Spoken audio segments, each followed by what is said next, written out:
Good morning, welcome. শুরু করছি education online. Education online এই অনুষ্ঠানের জন্য তোমরা নিশ্চয়ই অধীর আগ্রহে, যারা ছাত্রছাত্রী বন্ধুরা রয়েছে তারা অধীর আগ্রহে অপেক্ষা করো। রোজকার মতো আমরা কিন্তু চলে এসেছি আজ ক্লাস 12-এর ইকোনমিক্স নিয়ে। তমালিকা সাহা, তমালিকা ম্যাম এসছেন, উনি কিন্তু কথা বলবেন আজকে, তোমাদের সাজেশন দেবেন। ডেফিনেটলি তোমরা জানো, কারণ উচ্চ মাধ্যমিক পরীক্ষা তো একদম শিওরে, এবং ইকোনমিক্সের জন্যে তোমাদের অবশ্যই পরীক্ষার জন্য তোমাদের সাজেশন নিয়ে কথা বলবার জন্য আজকে তমালিকা ম্যাম সাজেশন দেবেন। তোমরা নিশ্চয়ই তৈরি থেকো, তোমরা খাতা পেন নিয়ে রেডি থেকো। এবং যেটা বলবো যে যদি তোমরা টেলিভিশন স্ক্রিনে যে টেলিফোন নাম্বার রয়েছে কোনো প্রয়োজন বোধ করো, কোনো কনফিউশন তোমাদের এই মুহূর্তে দাঁড়িয়েও থাকে, তাহলে অবশ্যই কিন্তু তোমরা টেলিফোন করতে পারো। তাহলে চলো শুরু করা যাক আমাদের আজকের ক্লাস। ম্যাম, ওয়েলকাম জানাই আপনাকে। নমস্কার, গুড মর্নিং। আর সামনেই উচ্চ মাধ্যমিক পরীক্ষা, তো আজ থেকে যখন শুরু হচ্ছে সবাইকে, সব ছাত্রছাত্রীদের আমার অনেক শুভকামনা। তোমরা সুস্থ থাকো, ভালোভাবে পরীক্ষা দাও, সব কিছুই খুব ভালো হবে। সবাইকে বেস্ট উইশেস। এবং ইকোনমিক্স সাবজেক্টটা নিয়ে যদি বা কারো কোনো কনফিউশন থাকে, সে কনফিউশন তোমরা আমাদের এই অনুষ্ঠান তো দেখো, তো তোমরা জানো যে এখানে ক্লাস হয়ে থাকে। তার ফলে এই সময়টাতে দাঁড়িয়ে যেটা তোমাদের অবশ্যই নিতে হবে সেটা হচ্ছে লাস্ট মিনিট সাজেশন। আর যদি তোমরা যারা পরীক্ষা দিতে অলরেডি চলে গেছো, আজকের অনুষ্ঠানটা এই মুহূর্তে দেখতে পাচ্ছ না, তোমাদের জন্য বলবো আমাদের ইউটিউব, আমাদের ফেসবুকে কিন্তু অবশ্যই এই অনুষ্ঠান থাকছে। তোমরা পরীক্ষা দিয়ে এসে তোমাদের সুযোগ সুবিধে মতো তোমরা এই অনুষ্ঠানটি দেখে নিও, এবং তোমরা যে ম্যাম যে সাজেশনগুলো দেবেন সেগুলো, সেই কোয়েশ্চেনগুলো তোমরা নোট ডাউন করো এবং একটু দেখে নিও যে তোমরা যা পড়েছো তার সঙ্গে সেটার মিল রয়েছে কিনা। চলুন ম্যাম, শুরু করা যায়।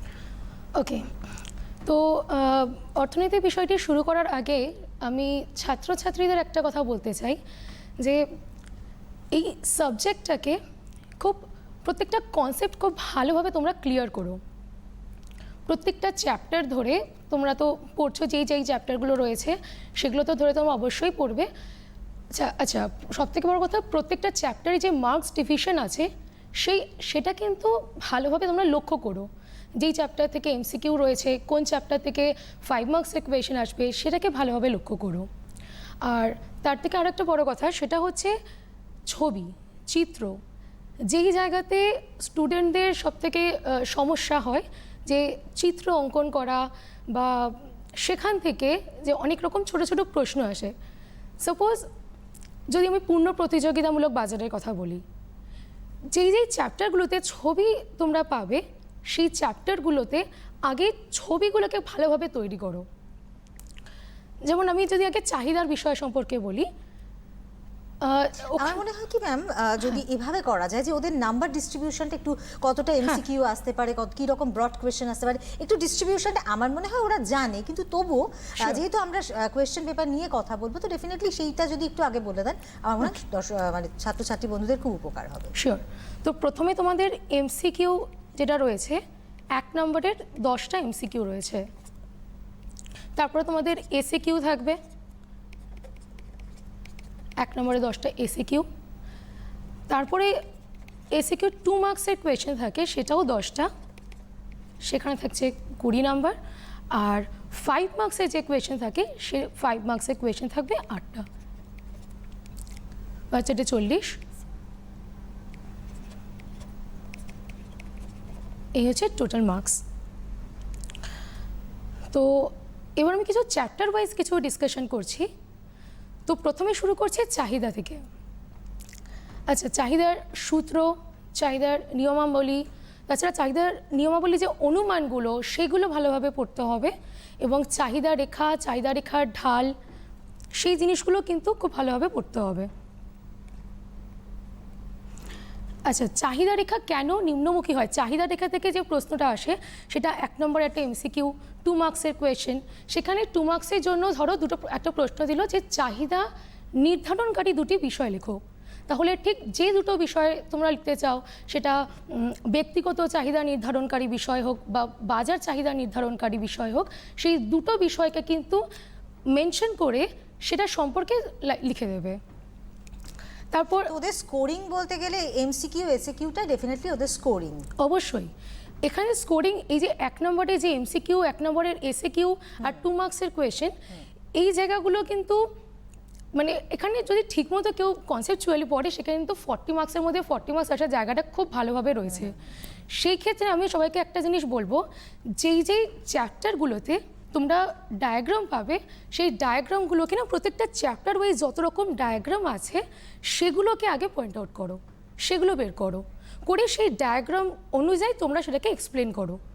যেমন ধরো একটা যদি প্রশ্ন আসে যে চাহিদা কোন সময়, মানে চাহিদা রেখার স্থান পরিবর্তন করে, একটা হয় চাহিদা রেখা, একটা চাহিদা, যেমন ধরো চাহিদা রেখার একটা নির্দিষ্ট চাহিদা রেখা আমরা আঁকলাম, একটা বিন্দু থেকে আরেকটা বিন্দুতে চাহিদার যে পরিমাণে পরিবর্তন হয় সেই পরিবর্তনের জন্য কে সবথেকে বেশি রেসপন্সিবল, আমরা সেটা জানি কি দাম।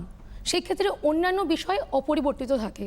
আচ্ছা, আরও একটা বড় জিনিস, স্টুডেন্টের যদি চাহিদার সূত্র আসে, এই যে কথাটা অন্যান্য সকল বিষয় অপরিবর্তনশীল বা অপরিবর্তিত অবস্থায় রয়েছে, এই জিনিসটা মেনশন করাটা কিন্তু খুব গুরুত্বপূর্ণ। সেক্ষেত্রে শুধুমাত্র দাম বাড়লে চাহিদা কমে, দাম কমলে চাহিদা বাড়ে, সেটা লিখলেই যে তোমরা মার্কস পাবে তা কিন্তু নয়। সেক্ষেত্রে এই বিষয়টা খুবই গুরুত্বপূর্ণ। আচ্ছা, এবার যদি আমরা স্থিতিস্থাপকতা থেকে বলি, স্থিতিস্থাপকতার যে যত ধরনের স্থিতিস্থাপকতা হয়, যেমন ধরো আয়গত স্থিতিস্থাপকতা, দ্রব্যের নিজ দামগত স্থিতিস্থাপকতা বা পারস্পরিক দামগত স্থিতিস্থাপকতা, এগুলোর সংজ্ঞা খুব ভালোভাবে পড়বে। এবং আয়গত স্থিতিস্থাপকতা বিলাসবহুল দ্রব্যের জন্য কত হয়, বা ধরো আমাদের প্রয়োজনীয় দ্রব্যের জন্য কত হয়, দামগত স্থিতিস্থাপকতা সাধারণ দ্রব্যের জন্য, নিকৃষ্ট দ্রব্যের জন্য কীরকম হতে পারে, সেই বিষয়গুলো কিন্তু ভালোভাবে লক্ষ্য করবে। আচ্ছা, আরেকটা হচ্ছে স্থিতিস্থাপকতার মধ্যে খুব গুরুত্বপূর্ণ বিষয়, সেটা হলো চাপগত স্থিতিস্থাপকতা, বিন্দুস্থ স্থিতিস্থাপকতা। চাপগত স্থিতিস্থাপকতা থেকে কোনো সময় অঙ্কও থাকে, যেমন ধরো কোনো দ্রব্যের দাম 6 টাকা থেকে পরিবর্তন হয় 9 টাকা হলো, এবং দাম বেড়ে যাওয়ার জন্য দ্রব্যের চাহিদার পরিমাণ কমে গেল, 10 কেজি থেকে দ্রব্যের পরিমাণ কমে 5 কেজি হলো। তাহলে এই ক্ষেত্রে বিন্দুস্থ স্থিতিস্থাপকতা বা চাপগত স্থিতিস্থাপকতা কিন্তু নির্ধারণ করতে দিতে পারে। সেখানে ফর্মুলাটা দিয়ে জাস্ট তোমরা ক্যালকুলেশনটা করে দেবে। তো আমাদের এই অনুষ্ঠান যারা দেখো তোমরা তো জানো যে আমাদের যে ক্লাসগুলো করানো হয় সেখানে কিন্তু তোমাদের যে সিলেবাস আছে, সিলেবাসটা ধরে ধরেই তো করানো হয়ে থাকে। সুতরাং এই সময়টাতে দাঁড়িয়ে যেটা বারে বারে তোমাদের বলি যে এখন কিন্তু এতটা সময় নেই যে তোমাদের চ্যাপ্টারগুলো একেবারে ধরে ধরে বুঝিয়ে দেওয়া, বা সেই চ্যাপ্টার থেকে কী কী কোয়েশ্চেন আসতে পারে ওভারঅল তোমাদের সবটা থেকে একটা সাজেশন দিয়ে দেওয়া হবে। তবে তবুও এখানে যে সমস্ত স্যারেরা এবং ম্যামেরা আসেন তারা কিন্তু তোমাদের একটুখানি বুঝিয়ে দেওয়ার চেষ্টা করেন। আমি অবশ্যই বলবো যে যে সমস্ত ছাত্রছাত্রী বন্ধুদের কোনো কনফিউশন রয়েছে এখনও পর্যন্ত, তোমরা যদি চাও আমাদের কিন্তু টেলিফোন করতে পারো। তোমাদের যে প্রবলেমটা রয়েছে বা যেটা তোমাদের একটা কথা কনফিউশন রয়েছে কোনো একটা বিষয় নিয়ে, সেটা তোমরা কিন্তু ম্যামের কাছ থেকে জেনে নিতে পারো। চলুন। আচ্ছা, এরপর একটা যে আমাদের চ্যাপ্টারটা থাকে সেটা হচ্ছে উৎপাদন তত্ত্ব। আচ্ছা, উৎপাদন তত্ত্ব থেকে কিন্তু 5 মার্কসের কোয়েশ্চেন আসতে পারে। আমি এটা কি ইরেজ করে দেবো? হ্যাঁ, ইরেজ করে। ঠিক আছে, আমি করে দিচ্ছি, আপনি বলুন।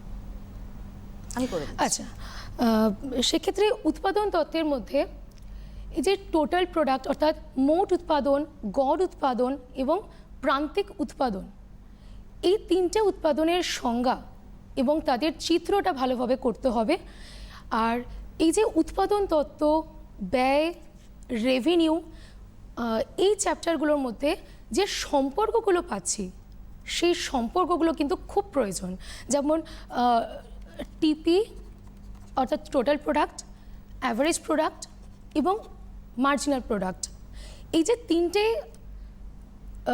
মধ্যে যে সম্পর্ক সেটা চিত্র সহযোগে বোঝানো, একজন উৎপাদক ঠিক কোন স্তরে উৎপাদন করবে, প্রথম, দ্বিতীয় না তৃতীয়, সেই জিনিসটা।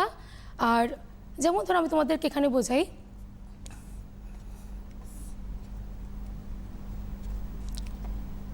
আচ্ছা, স্থির উপাদান, পরিবর্তনীয় উপাদান, এই জিনিসগুলো তোমাদেরকে জানতে হবে। স্বল্পকাল, দীর্ঘকালে, স্বল্পকালে দেখা যায় যে যেটা পরিবর্তনীয় উপাদান সেটার পরিবর্তনের মাধ্যমে উৎপাদন পরিবর্তন হয় এবং সেই ক্ষেত্রে কিন্তু বাকি যে বিষয়গুলো সেগুলো কিন্তু স্থির থাকে। কিন্তু দীর্ঘকালে এসে দেখা যায় যে যত ধরনের উপাদান রয়েছে সব উপাদানই কিন্তু পরিবর্তনশীল। তাহলে সেই ক্ষেত্রে আমরা যদি স্বল্পকালে মোট উৎপাদন রেখাটা দেখি, তো সেইটা প্রথমে আমাদের যেমন থাকে যে কিছুটা মানে প্রথমে উত্তল, তারপরে অবতল, তারপর মোট উৎপাদন সর্বোচ্চ স্থানে পৌঁছায়, তারপর মোট উৎপাদন কমতে শুরু করে। তো সেই ক্ষেত্রে কোন স্তরে মোট উৎপাদন বৃদ্ধির সাথে সাথে গড় উৎপাদন এবং প্রান্তিক উৎপাদন প্রথমের দিকে যে বাড়ছে এবং তারপরে গড় উৎপাদন প্রান্তিক উৎপাদন কমতে শুরু করেছে, সেই জায়গায় মোট উৎপাদন ঠিক কোন অবস্থাতে রয়েছে, এবং তারপর যখন থার্ড ফেজে গিয়ে পৌঁছাচ্ছে, অর্থাৎ যেখানে কিনা মোট উৎপাদন কমতে শুরু করেছে এবং সেখানে প্রান্তিক উৎপাদন ঋণাত্মক, সেই বিষয়গুলো কিন্তু যদি সম্পর্ক বা কোন স্তরে উৎপাদক উৎপাদন করবে সেই প্রশ্নটা যদি আসে, সেখানে প্রপারলি এটাকে কিন্তু মেনশন করবে। আচ্ছা, উৎপাদনের মাত্রা বৃদ্ধির প্রতিদান কত ধরনের হয় সেটা খুব গুরুত্বপূর্ণ প্রশ্ন। বা আভ্যন্তরীণ ব্যয় সংকোচ, একটা ফার্মের যে আভ্যন্তরীণ ব্যয় সংকোচ হচ্ছে সেটা কেন হচ্ছে, তার কিছু সুবিধা এবং অসুবিধাগুলো কিন্তু পড়তে হবে। ধরো 5 মার্কসের একটা কোয়েশ্চেন আসলো যে আভ্যন্তরীণ ব্যয় সংকোচের সুবিধাগুলো কী কী, সেই ক্ষেত্রে কিন্তু 5টা পয়েন্ট আগে নামটা মেনশন করবে, তারপর সেটা সম্পর্কে ডিটেলসে তোমরা লিখে দেবে। তার জন্য কিন্তু 5টা পয়েন্ট ঠিকঠাকভাবে লিখতে হবে। আচ্ছা, গড় উৎপাদন প্রান্তিক উৎপাদনের সম্পর্ক, যে কোনো যত ধরনের সম্পর্ক হয় সেই সম্পর্কগুলো যখন তোমরা পড়বে, পাশাপাশি না ছবিটাকে এঁকে নেবে। দেখবে যত রকমের এমসিকিউ এসএকিউ যেই প্রশ্নগুলো থাকে সেগুলো না যদি তোমরা চিত্র সহযোগে কোনো কিছু পড়ো, অর্ধেকের বেশি কোয়েশনের আনসার কিন্তু সেই চিত্র থেকেই তোমরা পেয়ে যাবে। এবং এটা বাড়িতে যখন প্র্যাকটিস করা হয়, ইভেন মানে এটা আমরাও ফিল করেছি যে যদি কোনো একটা কিছু এঁকে এঁকে ড্র করে যদি করা হয় তাহলে সেটা কিন্তু ইজিলি বোধগম্য হয়, বোঝাও যায়।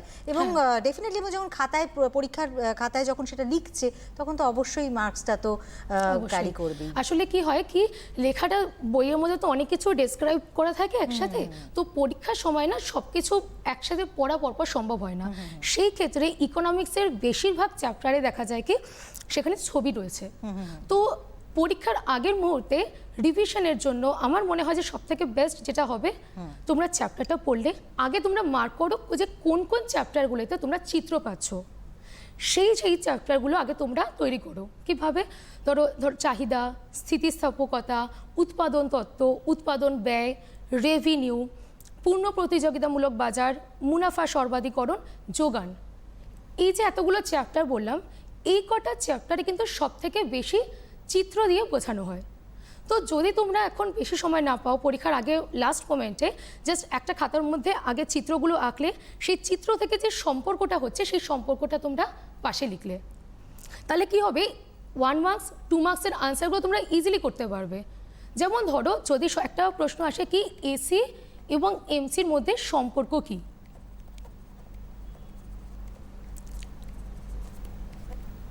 তো তোমরা যখন করবে, ধর তোমরা আগে ছবিটা এঁকে নিলে, এখানে সমস্ত রকম আমাদের ব্যয় পরিমাপ করা হচ্ছে এবং এখানে উৎপাদনের পরিমাণ,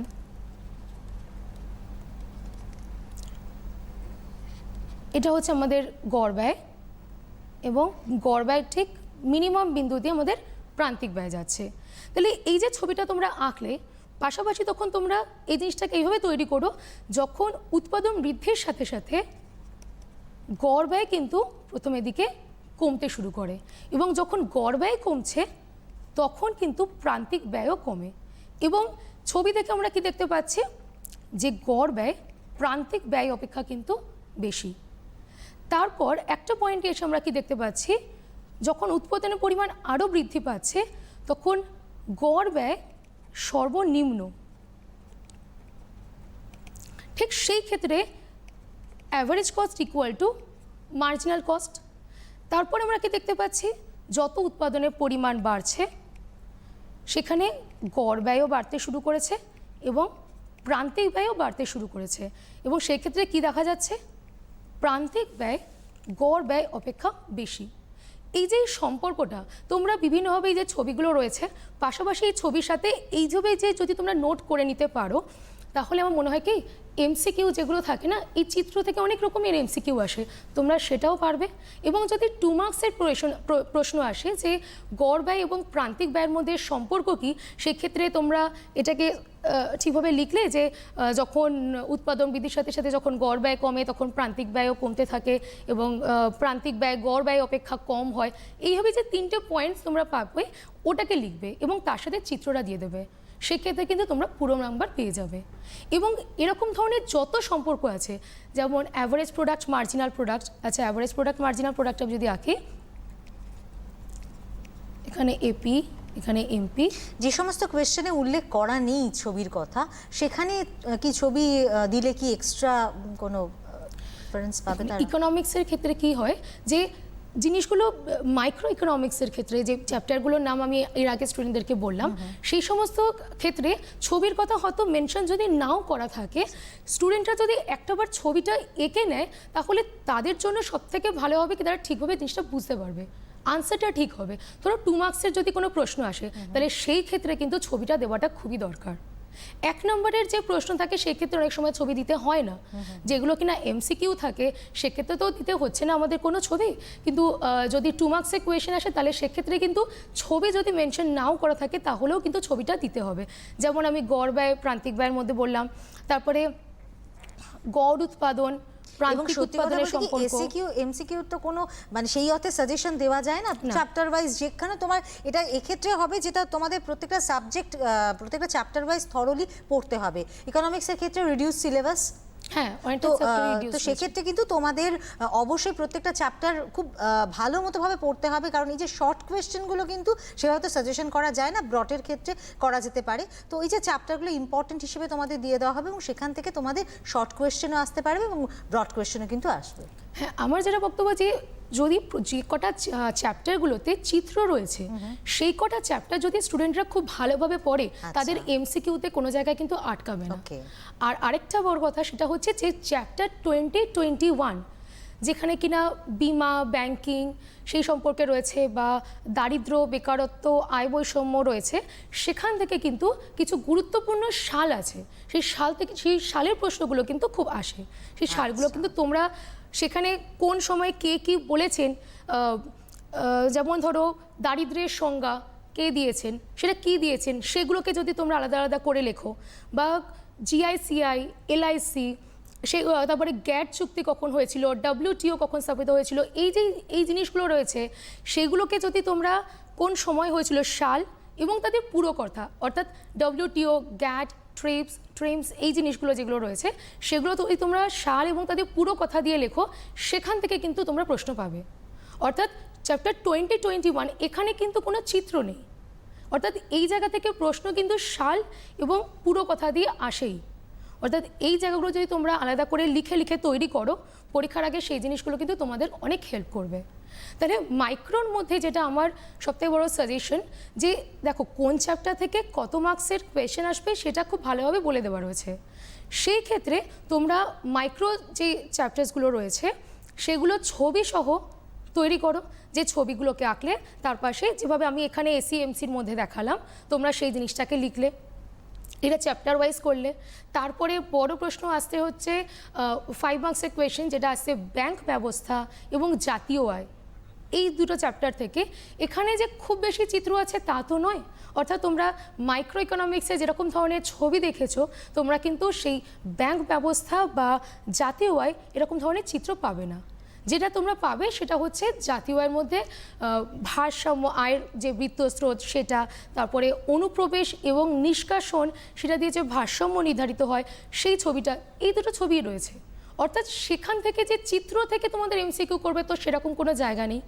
অর্থাৎ 5 মার্কসের কোয়েশ্চেনের জন্য তোমরা ব্যাংক ব্যবস্থা এবং জাতীয় আয় যে বড় বড় প্রশ্নগুলো রয়েছে সেগুলো ভালোভাবে তৈরি করো। কিন্তু মাইক্রো ইকোনমিক্সের জন্য আমি চ্যাপ্টার আবারও স্পেসিফাই করে দিচ্ছি যে চাহিদা, স্থিতিস্থাপকতা, উৎপাদন তত্ত্ব, উৎপাদন ব্যয়, রেভিনিউ, মুনাফা সর্বাধিকরণ, যোগান এবং পূর্ণ প্রতিযোগিতামূলক বাজার, এই যে কটা চ্যাপ্টার আমি বললাম সেই চ্যাপ্টারে যতগুলো ছবি আছে সেই প্রত্যেকটা ছবিকে ভালোভাবে তৈরি করো। সেখান থেকে তোমরা MCQ, SAQ, 5 মার্কসের কোয়েশ্চেন প্রত্যেকটাই কিন্তু তোমরা পাবে। আর যদি ভালোভাবে চিত্র তৈরি থাকে তাহলে আমার মনে হয় না MCQতে কোনো জায়গায় তোমাদের কারো কোনো সমস্যা হবে। এবং তার সাথে চ্যাপ্টার 20 আর 21 থেকে তোমরা সাল আর পুরো কথা এই জিনিসগুলো কিন্তু ভালোভাবে তৈরি করো। আমার মনে হচ্ছে যে ম্যাম যে সাজেশনগুলো তোমাদের দিচ্ছেন এবং এই যে ছোট ছোট কথাগুলো বলছেন, এগুলো কিন্তু তোমাদের অবশ্যই মাথায় রাখতে হবে। কারণ তোমরা যদি চাও ইকোনমিক্সে ভালো ফল করতে, তাহলে অবশ্যই এই সাজেশন তো তোমাদের নিতে হবে। আর যেটা পড়ার তো কোনো বিকল্প নেই, তাই তোমরা যত ভালো করে পড়বে তোমরা কিন্তু আলটিমেটলি পরীক্ষার খাতায় তোমরা সেটা রিফ্লেকশন পাওয়াই যাবে এবং নম্বরও ভালো হবে। তো একদম মাথা ঠান্ডা করে তোমরা পরীক্ষা দেবে এবং ম্যাম যে সাজেশনগুলো দিচ্ছেন ইকোনমিক্সের ওপরে সেটা তোমরা একটু ফলো করো। আচ্ছা, আরেকটা জিনিস আমি স্টুডেন্টদেরকে বলে রাখি, তোমরা কিন্তু এই জিনিসটা ভাববে না কি 5 মার্কসের কোয়েশ্চেনে আমরা যত আনসার লিখবো তত বেশি মার্কস পাবো। এইটা কিন্তু মাথায় রাখতে হবে, কারণ যখন কোনো প্রশ্নপত্র আমরা পাই সেখানে কিন্তু সবার আগে উল্লেখ থাকে যে নিজের প্রশ্নগুলোর যথাযথ উত্তর দাও। এই যথাযথ এবং পরিমিত এই যে দুটো ওয়ার্ড ওখানে উল্লেখ করা থাকে, এইটা কিন্তু স্টুডেন্টদেরকে বুঝতে হবে।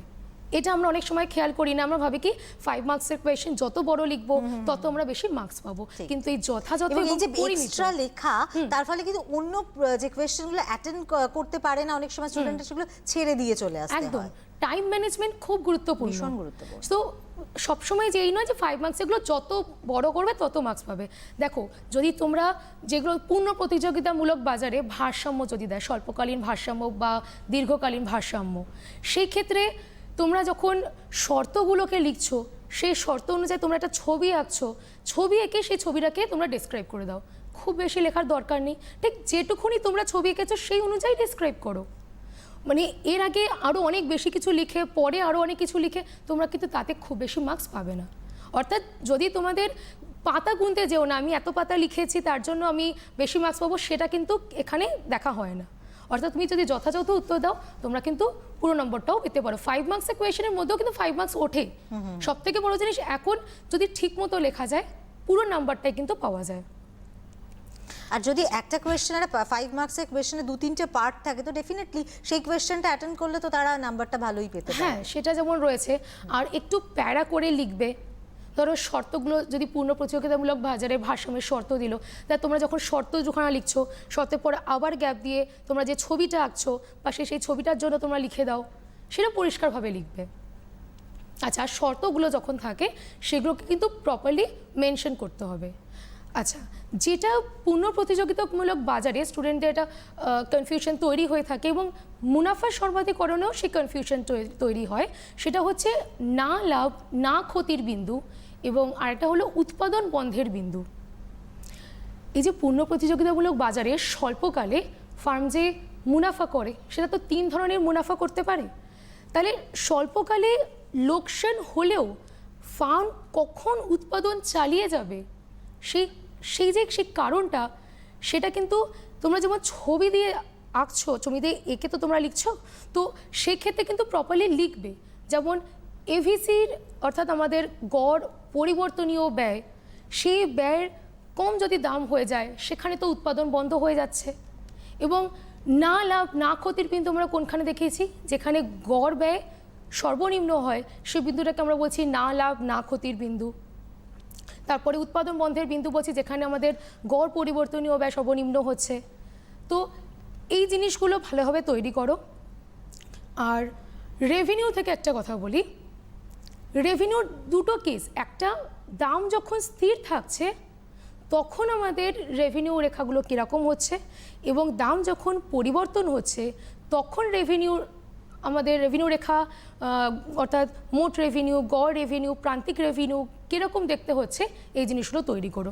যেমন ধরো দাম যখন স্থির অবস্থায় রয়েছে, যেটা কিনা আমরা পূর্ণ প্রতিযোগিতামূলক বাজারে দেখি, সেক্ষেত্রে আমরা কি দেখতে পাই যে টোটাল রেভিনিউ সেটা কি হয়, একটা ঊর্ধ্বমুখী সরলরেখা, দাম যখন স্থির। এবার সেই ক্ষেত্রে যদি আমরা দেখি যে গড় আয় এবং প্রান্তিক আয় সেটা কীরকম হবে, সেই ক্ষেত্রে আমরা পাবো কি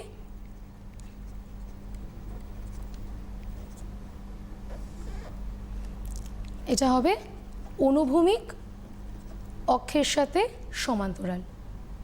ঠিক আছে, এইভাবে ছবিগুলোকে তোমরা তৈরি করো। বা যখন দাম পরিবর্তনশীল তখন টোটাল রেভিনিউ কেমন হচ্ছে,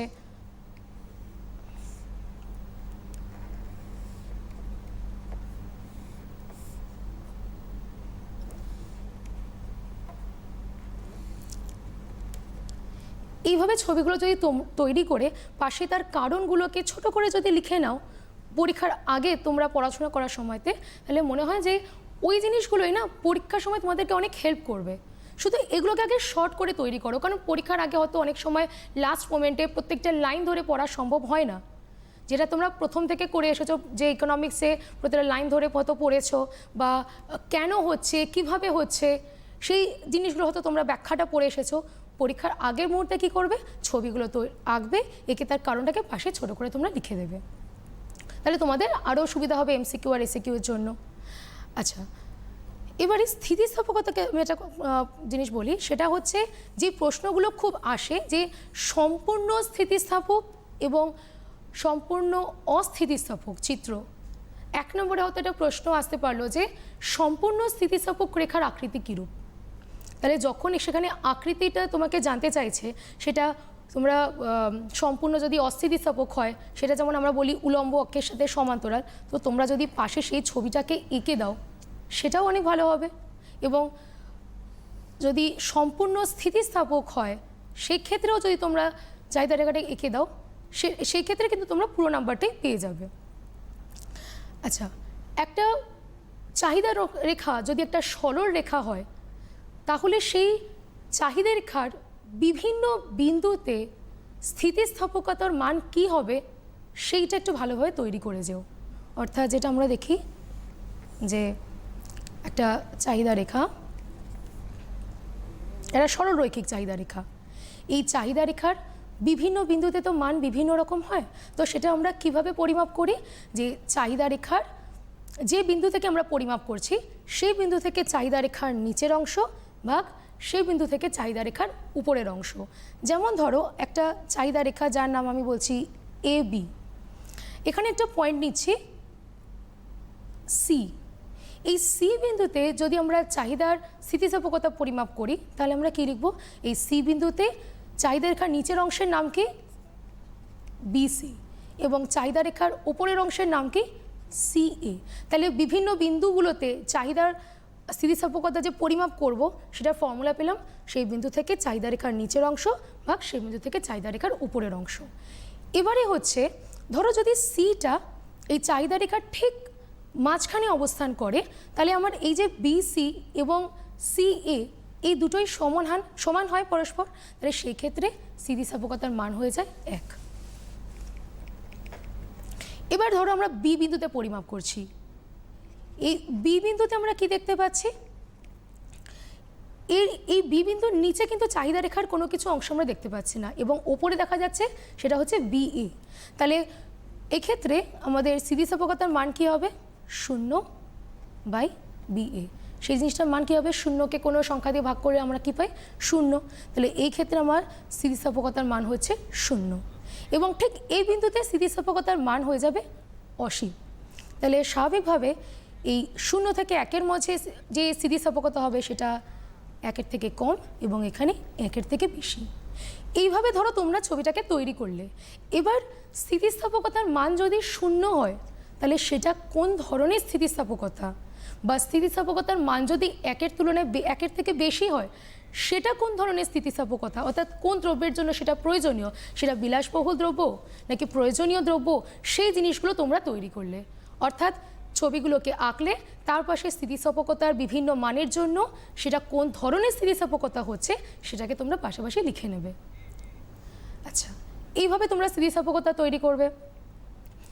আচ্ছা, আর হচ্ছে রেভিনিউ, ব্যয়, আচ্ছা সম্পর্ক, কোন কোন সম্পর্কগুলো খুব ইম্পর্টেন্ট সেটা এক তো হচ্ছে আমাদের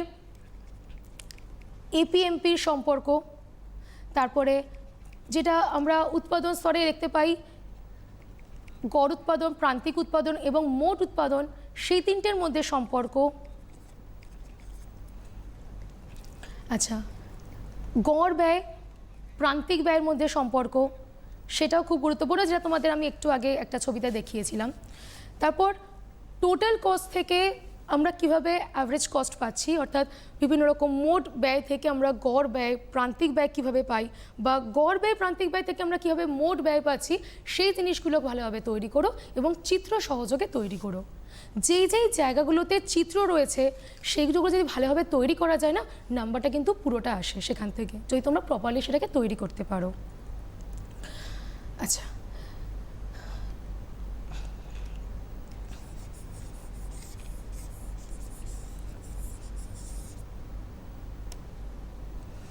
আচ্ছা, মোট ব্যয়, মোট অর্থাৎ মোট স্থির ব্যয়, মোট পরিবর্তনীয় ব্যয়, কোন ব্যয়গুলো মোট স্থির ব্যয়ের মধ্যে পড়ছে, কোন ব্যয়গুলো পরিবর্তনীয় ব্যয়ের মধ্যে পড়ছে, সেই জিনিসগুলোকে কিন্তু জানতে হবে।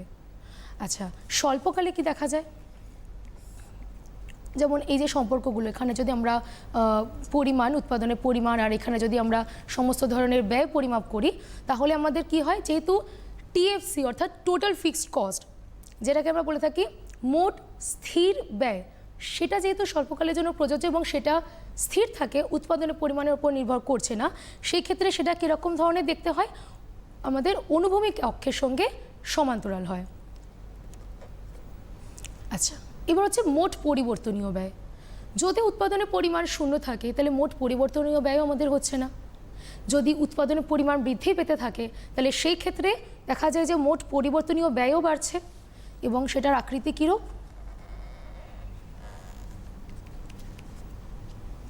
এবং আমরা যখন টোটাল কস্ট বের করি সেটা কি হয়, মোট স্থির ব্যয়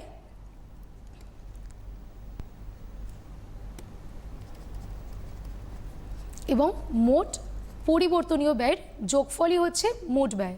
তো সেক্ষেত্রে আমাদের মোট ব্যয় রেখাটি কোনখান থেকে শুরু হবে, যে টোটাল ফিক্সড কস্ট থেকে দিয়ে যেভাবে টিভিসি গেছে ঠিক সেভাবে গেছে, তাহলে এদের মধ্যে একটা উলম্ব দূরত্ব তৈরি হচ্ছে যেটা আমাদের টিএফসির সাথে সমান। কারণ টিএফসি যদি আমরা বের করি কীভাবে পাবো, total cost minus total variable cost. ঠিক এখান থেকে আমাদের গড় স্থির ব্যয়, গড় পরিবর্তনীয় ব্যয়, গড় ব্যয় এবং প্রান্তিক ব্যয়, এই ছবিগুলো আমরা তৈরি করতে পারি।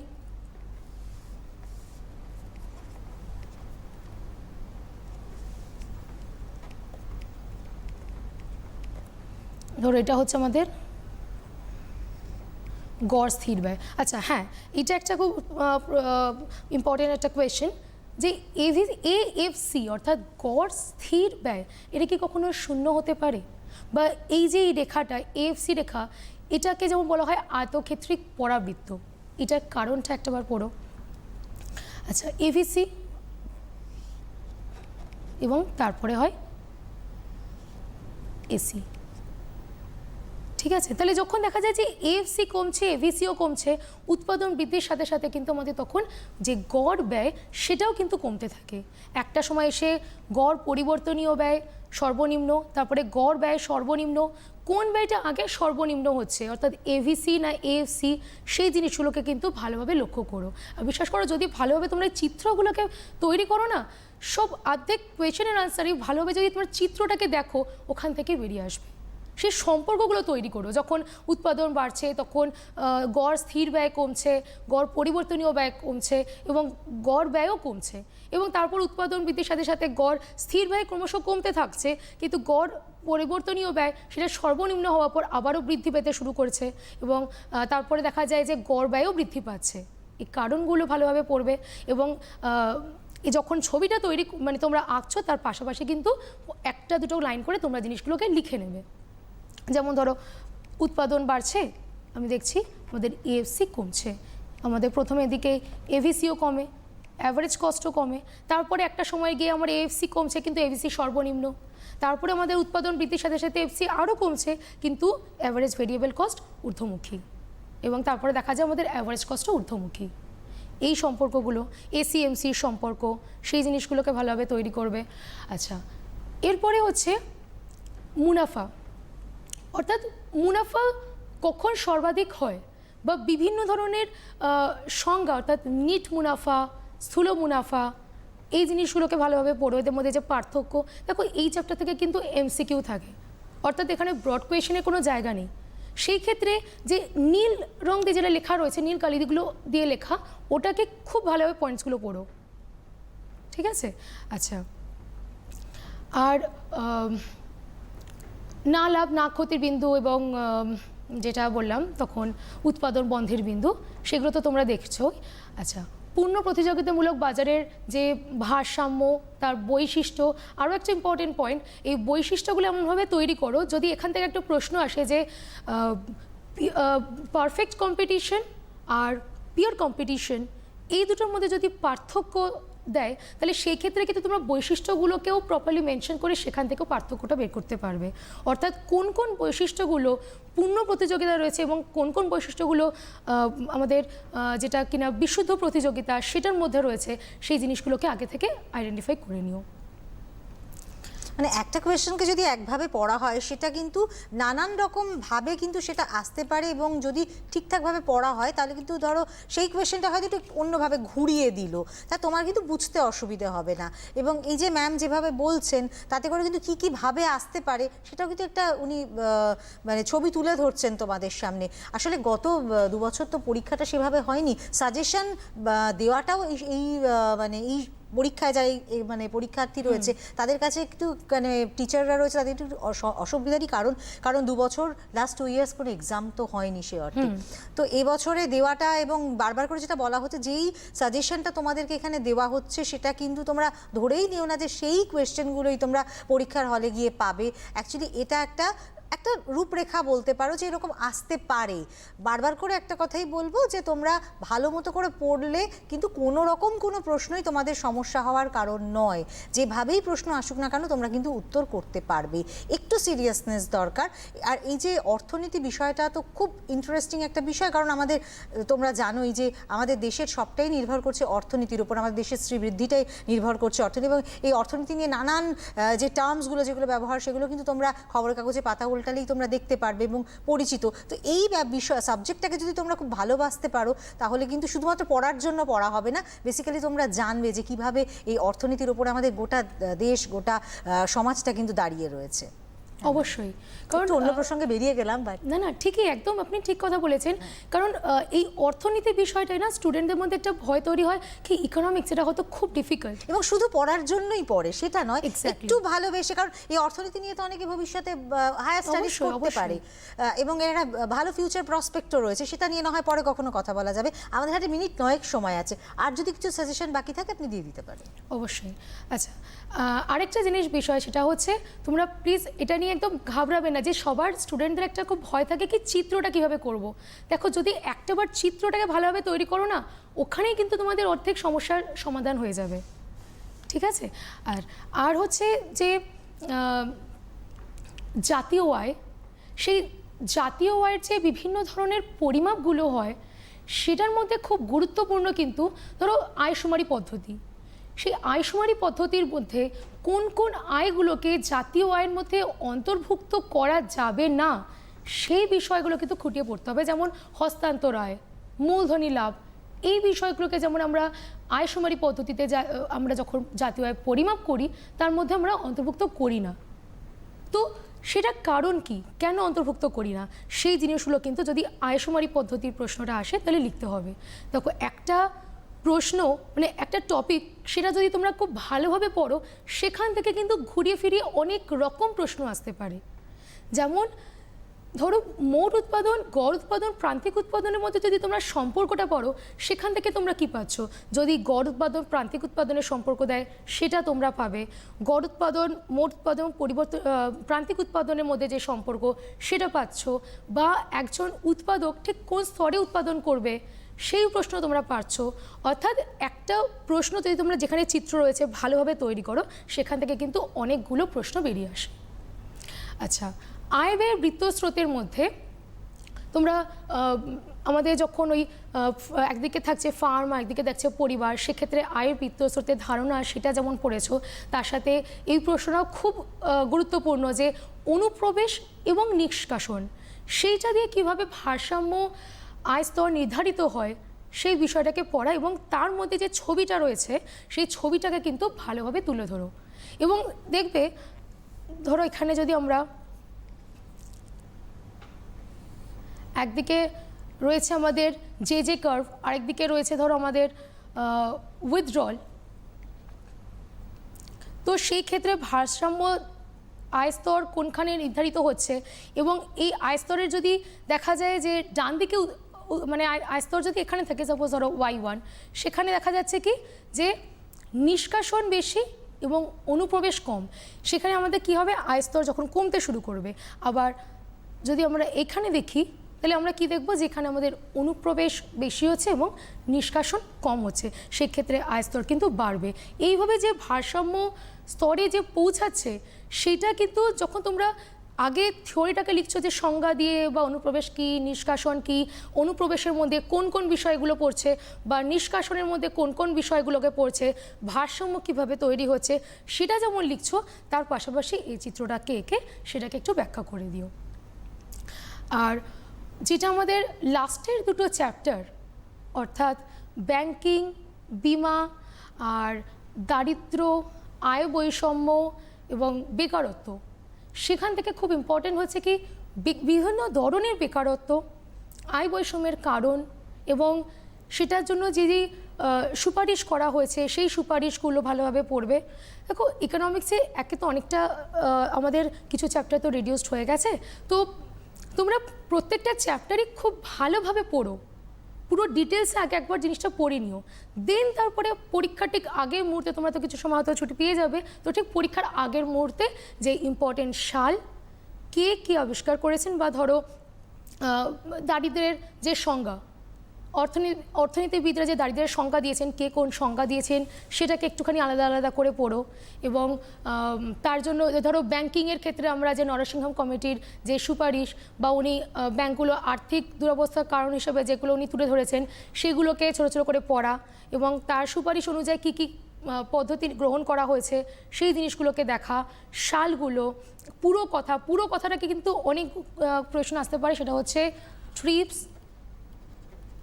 ট্রিমস, গ্যাট, WTO, হার্ডকো, তারপর আচ্ছা WTO তো হলো,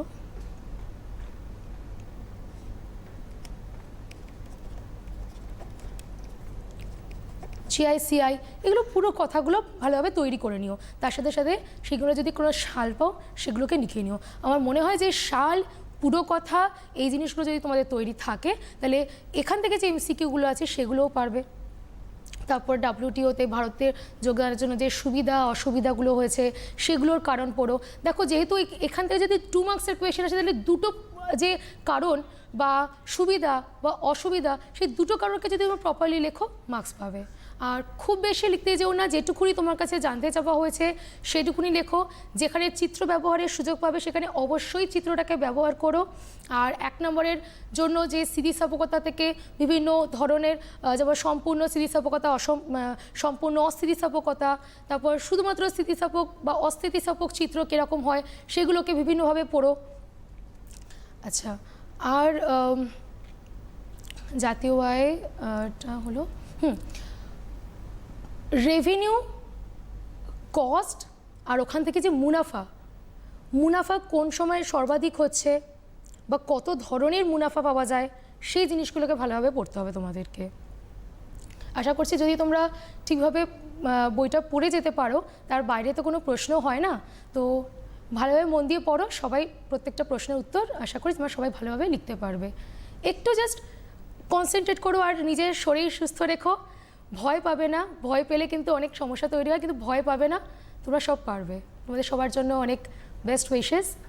অ্যাকচুয়ালি এটাই আসলে পরীক্ষার কোয়েশ্চেন, এবং আমরা প্রত্যেক দিন এই অনুষ্ঠানে বলবার চেষ্টা করি যে দেখো, কোয়েশ্চেন পেপারের মধ্যে এরকমটা ভেবো না যে সবটাই তোমাদের কমন আসবে, সবটাই তোমাদের জানা আসবে, কিছু তো আনকমন আসতেই পারে। তো ওই যে বারবার করে বলা হয় যে শুরু থেকে যদি একটু মন দিয়ে পড়া যায় বা একটু বুঝে পড়া যায়, তাহলে যে কোনো ধরনের কোয়েশ্চেনই আসুক, যেখান থেকেই আসুক, তোমরা সেটা পারবে। আর সেটা যদি কোনো কারণে না হয়ে থাকে, যদি এই মুহূর্তে দাঁড়িয়ে তোমাদের তোমাদের মনে হচ্ছে যে হয়তো এই পার্টটা আমার পড়া হয়নি, আমি এই পার্টটাতে কি করব, টেনশন তো ডেফিনেটলি একটা হয়। আমরা এখানে অবশ্যই সাজেশন দেওয়ার পাশাপাশি একটু বুস্ট আপও করবার চেষ্টা করি তোমাদের, এবং যারা আমাদের এই অনুষ্ঠান রেগুলারলি ফলো করো তাহলে তোমরা জানো যে আমরা কিভাবে চ্যাপ্টার ধরে ধরে এখানে স্যারেরা এবং ম্যাডামরা যে আসেন প্রত্যেকটা সাবজেক্টে প্রত্যেকটা চ্যাপ্টার ধরে ধরে তোমাদের পড়ানো হয়। এবং এটাও তোমাদের বলেছিলাম যে তোমরা কি কি দেখতে চাইছো, তোমরা কি কি পড়তে চাইছো, কি পড়ালে এই অনুষ্ঠানটা তোমাদের কাছে আরও মনোগ্রাহী হয়ে উঠবে। তো সেটাও তোমরা আমাদের কিন্তু টেলিফোনের মাধ্যমে জানাতে পারো। এখন পরীক্ষার সময়, এখন হয়তো এই মুহূর্তে তোমরা টেলিভিশনের পর্দায় চোখ রাখতে পারছো না, কিন্তু তোমাদের জন্য আমাদের ফেসবুকে, ইউটিউবে এই অনুষ্ঠানটা থাকছে। এবং তোমরা যারা পরীক্ষা দিতে যাচ্ছ, তোমাদের অভিভাবকরা বাড়িতে রয়েছেন, তাদেরকে একটু বলতে পারো যে তারা যদি একটু তোমাদের জন্য এই প্রোগ্রামটা রাখে, এবং পরবর্তী ক্ষেত্রে যখন তোমরা হয়তো একটু ফ্রি হলে, আজকের পরীক্ষার পর হয়তো তোমরা ফিরে এলে, আসার পর তোমরা এই অনুষ্ঠানটা অর্থাৎ এই ইকোনমিক্সের যে সাজেশনটা, যাদের ইকোনমিক্স রয়েছে তারা একটু পরবর্তী ক্ষেত্রে দেখে নিয়ে তোমরা সাজেশনটা একটু ঝালিয়ে নিলে। আর অবশ্যই যেটা বলবো যে তোমরা ওই যে ম্যাম যেটা বারবার করে বলছিলেন যে তোমাদের কিন্তু একটা কোয়েশ্চেনে খুব বেশি বেশি করে লিখে দিলেই যে তোমরা প্রচুর নম্বর পাবে, এমনটা তো একেবারেই নয়। তোমাদের একদম টু দ্য পয়েন্ট তোমাদের আনসার করতে হবে। তাই অযথা লিখে খাতা, হয়তো তোমার পাশের বন্ধু হয়তো প্রচুর লিখছে, তোমার মনে হচ্ছে যে সে এত লিখছে, এত খাতার পাতা নিচ্ছে, এটা আমাদেরও ছোটোবেলায় মনে হতো, কিন্তু এখন মনে হয় যে এই ধারণাটা একেবারেই ভুল। তার ফলে তোমরা টু দ্য পয়েন্ট আনসার করবে। যেই কোয়েশ্চেনটা দিয়েছে সেই কোয়েশ্চেনটা তোমার পড়া এবং সেটা টু দ্য পয়েন্ট তোমরা আনসার করবে, এবং তাতে করে কিন্তু তোমরা সঠিক নাম্বারটা পাবে। বেশি লিখলেই কিন্তু তোমরা প্রচুর মার্কস পাবে এমনটা একেবারেই নয়। তো আমাদের সময় তো শেষের দিকে, অবশ্যই তোমাদেরকে এটাই আমরা বলতে চাইবো যে তোমরা ভালো করে যেটুকুনি সময় আছে তোমরা একটু পড়াশুনো করো মন দিয়ে, নতুন করে কিছু পড়তে যেও না, কারণ নতুন কিছু পড়তে গেলেই কিন্তু পুরনো যে বিষয়গুলো তোমরা পড়েছিলে সেগুলো গন্ডগোল হয়ে যাবে। প্রত্যেক দিন তোমাদের এই কথাটা বলি, এবং আরও একবার করে, এবং যতদিন আমাদের অনুষ্ঠান হবে, পরীক্ষা চলবে, তোমাদেরকে অবশ্যই বলতে হবে। এবং তোমরা এটা তোমাদের বলবো যে আজকে হয়তো তোমরা আমাদের অনুষ্ঠান দেখছো এবং তোমাদের কোনো বন্ধু হয়তো আমাদের অনুষ্ঠানটা সম্পর্কে জানে না বা দেখেনি, তোমরা ডেফিনেটলি তাদেরকে শেয়ার করবে। কারণ এই যে ক্লাসগুলো এবং স্যারেরা ম্যাডামরা আসেন, তাদের মূল্যবান মতামত দেন এবং পড়ান, এগুলো তোমাদের বন্ধুদেরও জানা দরকার। এবং এই যে কীভাবে তোমরা উপকৃত হচ্ছ আমাদের এই অনলাইন এডুকেশনের মাধ্যমে, সেটা আমাদের কিন্তু জানাতে একেবারেই ভুল করো না।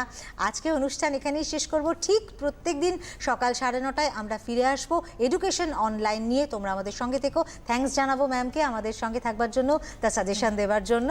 আজকের মতো এখানেই শেষ করছি। নমস্কার।